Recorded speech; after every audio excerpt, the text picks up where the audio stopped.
Hello everyone, Jevolticus here, and I finally got my CardClasher. It finally came in, and I've got it, and I've got the code, and it's ranked 10, and we are ready to do a class guide on it.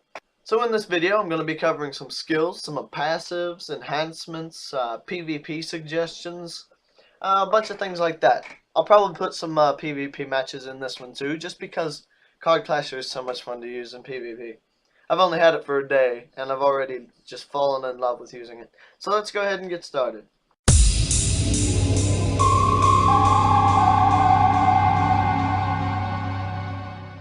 Alright guys, so to get CardClasher class, you have to have bought the Battle On card deck from Hero Mart or Toys R Us. I'm pretty sure they still have them in stock on Toys R Us. If not, you can just order it and pay shipping and handling, all that stuff. The actual deck costs $20. It cost me about $7 in shipping, so it wasn't that bad. Alright, to show you how to get it, you're going to open your Book of Lore, Badges, Hero Mart Badges, and find this one. And you got your item shop and your house shop. The item shop contains the card blades, CardClasher class, and the card cape. Now all three of these items are color custom, which is awesome. As you can see, I'm wearing them. And also it comes with the House of Cards, which I haven't bought yet, but I'm going to eventually when I have room. Now, enhancements for CardClasher class. Gonna show you right now. As you can see, it shares the stats of a Chaos Shaper. It's got high amounts of luck and dexterity, endurance, and strength. So what you're going to want for this class is a full luck enhancement, because all of the CardClasher's skills relies on crits heavily, and their passives enhance crits as well. Now, your first passive is called Stacked Deck. Luck is increased by 15%. Your second passive is called Beat the Odds. Your crit, dodge, and hit chance are all increased. CardClashers gain mana from all hits landed in combat, especially on crits. The amount depends on damage relative to their own HP total. So it's got like that Berserker mana regen. The lower your health, the more mana you'll get back. Now, if you have access to the all enhancements, which I recommend because they're awesome, I would recommend either Health Vamp, maybe All Blast, or Spiral Carve. Because you don't really need Mana Vamp, because this class's mana cost is really low and it gains mana back really fast.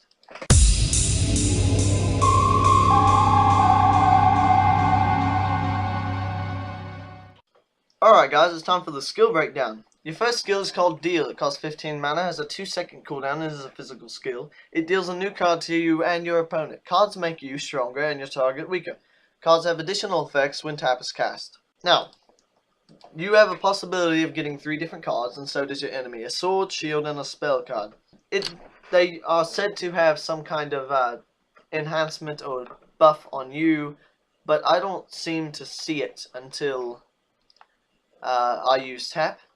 But specifically what they're supposed to do is the shield card increases your resistance and decreases enemy resistance. The attack card increases your damage and decreases enemy damage. Now this second skill is where it gets fun. This is Tap, 25 mana, 2-second cooldown, also physical. Tap the cards on you and your target, removing the cards and applying powerful effects. Power is increased by Raise the Stake stacks, which are consumed. Now, if you get the sword card and your enemy gets the sword card, you and your enemy both get shield, you and your enemy both get spell, I'm going to go over what they're going to do.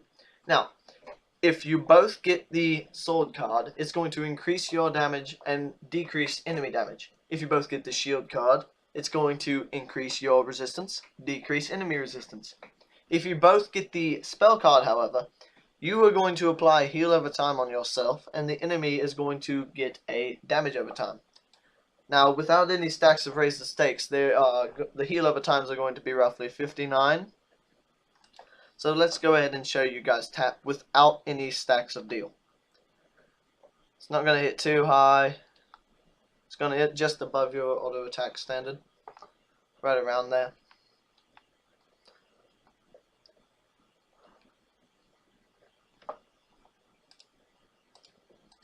And that's that.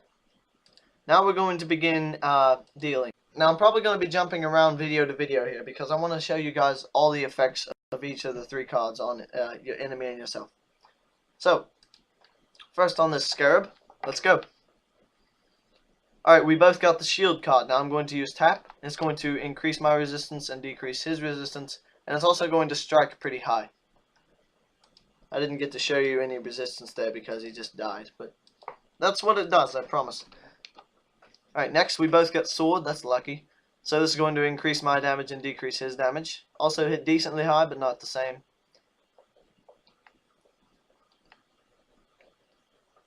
So we're going through damage decently fast. As you see, CardClasher crits quite a bit because of those passives. Try again. Alright, right here we go. Vitality and imposition. Heal over time on you, damage over time on your enemy. Tap imposition, tap vitality. 59 heal over time, 59 damage over time. Just like I promised. Alright.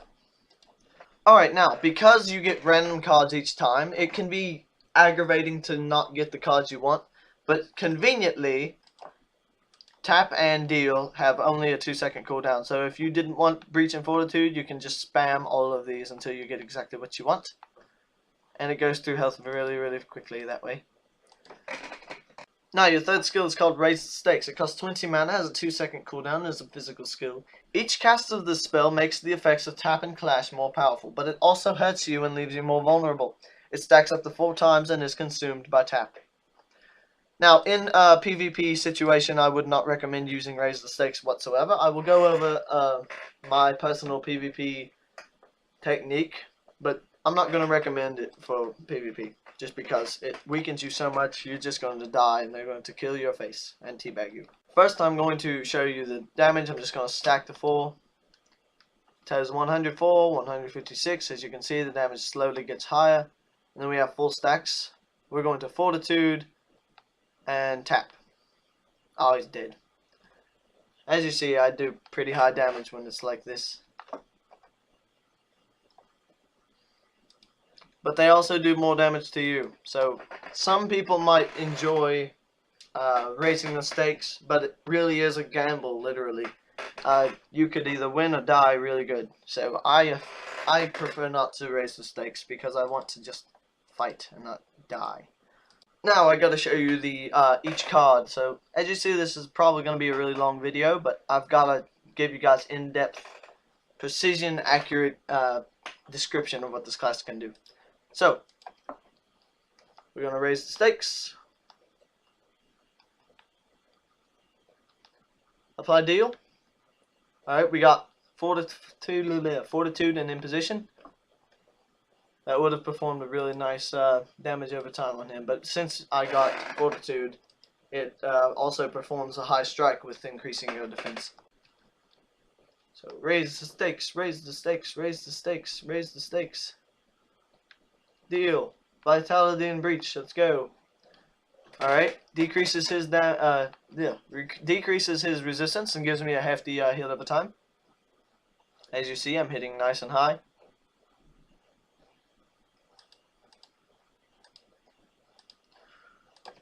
Raise the stakes. Raise the stakes.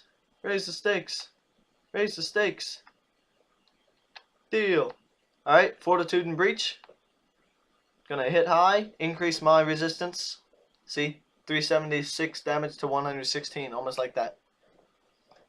And decrease his resistance, as you can see. So that's really good. Now I've got one more thing to show you, I think, would be the damage. The increase in damage and decrease in damage skills. Hopefully I can get those right here. Raise stakes, raise stakes, raise stakes, raise stakes. Deal. Alright, weakness. We'll show you weakness. Ooh, that was nice. That was fortitude combined with weaken. That's awesome. Raise stakes, raise stakes, raise stakes, raise stakes. Deal. Booyah! Alright, so there you go. There's all the skills for that. Now we have one more to go over. It is called Clash, and it costs 10 mana. It has a 6-second cooldown, also physical skill. Deals damage to your target based on raise the stakes stacks, but does not consume them. So that's really good if you're trying to stack up a nice hefty damage with deal. Basically what you would do, you would be raising the stakes and dealing for the cards you want. So just raise stakes, deal, whatever you want to do, however you want to get there. Or if you already have the cards you want, just raise the stakes up. And right before you tap the cards, use Clash, and you'll do nice damage, then you will apply whatever you wanted. So we're going to Fortitude in position, I'm okay with that. Raise the stakes up here. 3, 4, and Clash. And tap, and you get a nice, awesome damage combo you got there. So that is the skills for CardClasher.